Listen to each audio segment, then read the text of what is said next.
Octobre 2020, les résultats sur l'efficacité de l'hydroxychloroquine sont tombés. Sur 136 études réalisées sur ce médicament, les 3/4 concluent à son efficacité contre la Covid-19.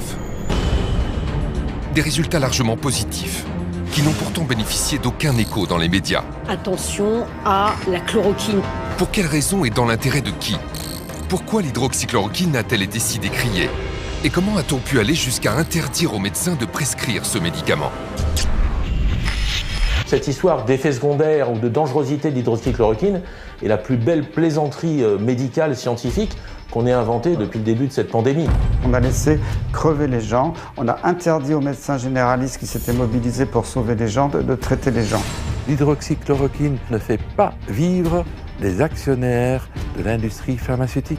Pour l'industrie pharmaceutique, il faut du nouveau. Et l'innovation, cela se paye cher. L'industrie pharmaceutique est extrêmement puissante, c'est une des principales sources de revenus dans le monde, c'est des centaines de milliards de bénéfices. Le rapporteur spécial de l'ONU, c'est lui-même qui nous a dit que l'industrie pharmaceutique est la première cause de corruption au monde, ils le savent à l'ONU. Que s'est-il réellement passé dans les coulisses de cette crise sanitaire? Quand j'ai commencé à parler de chloroquine, il y a quelqu'un qui m'a menacé de manière anonyme. J'ai fini par trouver que c'était celui qui avait reçu le plus d'argent de Gilead depuis 6 ans. Il m'interdisait de parler de chloroquine. J'ai porté plainte officiellement à la police, on sait qui c'est. Découvrez comment l'hydroxychloroquine, un médicament à 5 € en vente libre depuis 30 ans et à l'efficacité avérée contre la Covid, s'est retrouvé diabolisé au profit d'un médicament cher, aux lourds effets indésirables et sans aucune efficacité, le Remdesivir du laboratoire Gilead. Monsieur le ministre de la Santé, est-ce que vous excluez tout soupçon de collusion entre les intérêts du laboratoire Gilead et des membres du conseil scientifique? Il n'y a eu aucune intention d'aucun membre du conseil scientifique pour nous pousser à prescrire quelque traitement que ce soit. Y compris le Remdesivir. Mais plus incroyable encore, vous allez découvrir qu'il existe plusieurs traitements naturels très efficaces pour lutter contre la Covid et dont on ne vous a quasiment jamais parlé.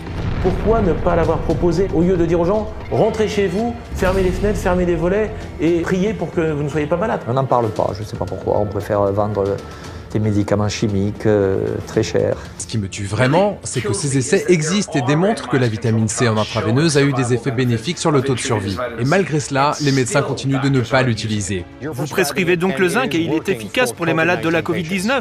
Chaque patient à qui je l'ai prescrit était à la base très malade et au bout de 8 à 12 heures, il n'avait plus aucun symptôme. L'utilisation de la vitamine D pourrait diminuer de 40 à 50% les formes sévères de l'infection et le risque létal. On parle potentiellement de centaines, voire de milliers de personnes qui auraient pu éviter l'hospitalisation, effectuer des séjours moins longs à l'hôpital et surtout éviter la complication ultime, à savoir la mort. Et c'est ça qui est un peu interpellant. Pourquoi, alors que cela est connu, est-ce qu'on ne le propose pas aux patients? Oui. Pourquoi les malades ont-ils été privés de remèdes efficaces? Et s'il était temps d'ouvrir les yeux sur la face noire de notre système de santé?